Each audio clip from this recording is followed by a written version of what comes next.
I still go through that intellectual process of, I don't have time. I have to put this first, this obligation.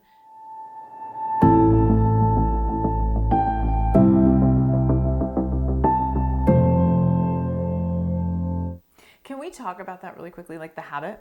Mm-hmm. So we're living these habits, the same lives. We're kind of running the same patterns, and we get to choose. And so we live these lives of freedom, and yet we're not choosing things outside of the regular pattern. So we want something different, and yet we're making the same choices. And so how the habits can limit us. I'm like, why are you laughing? I'm laughing because I'm thinking of like habit interruptus. Like it is like I'm going to choose differently. And it might be that hearing the podcast or saying, you know what, yeah, I haven't seen one of my dear friends in a long time. I haven't gone to a hot yoga class that I know will feel so good. Whatever it is for you, that it is your commitment to yourself. It is, you are the only one who can create the life you really want. And so it's like stepping up and taking ownership of your own life. And nobody else can do it. I mean, that's the good news, and that's the bad news. Do you think people can take it away? I think a lot of us feel like the ownership is being taken away. And this is probably goes back to your NLP. I have to do this. I have to do that instead of I want to do this. I choose to do this. I'm privileged. I'm grateful. I'm happy to do this because I would say that I've created my life in very much choice. Like there is very little obligatory things that I like drag to anymore. I think a lot of those things I've really let go of. Yeah, definitely. I think that I can celebrate that because I've seen that with you and you making choices that are supportive and really authentic. But it's hard, and there's other people that want pieces of our lives that prevent that. So what about the thing that feels there's so many other people and so many other things that expect this of me? Yeah. It's funny because when I see you do that, I think like somebody comes in and takes a bit and takes a bit and takes a bit. And then you're left. That's what it feels like.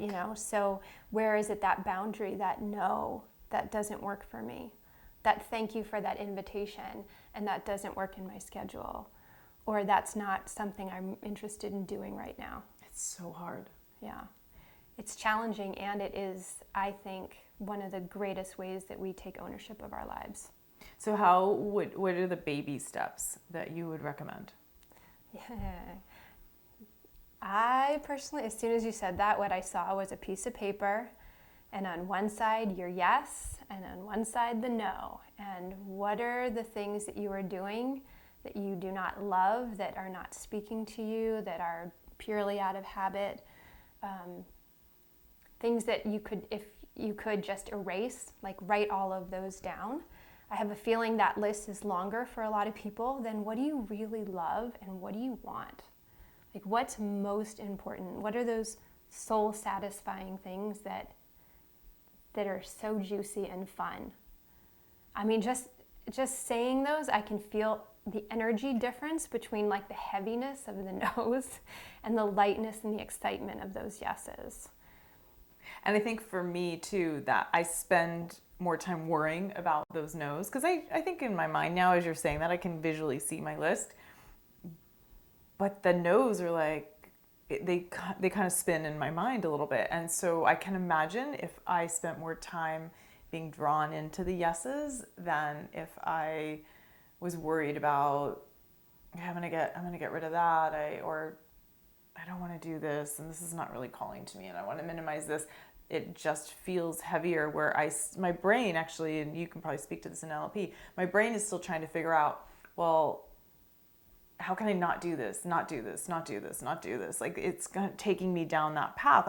My brain is so smart, it's going to figure out a way, or it's going to figure out a way of, I want to be in nature. I want my feet in the grass.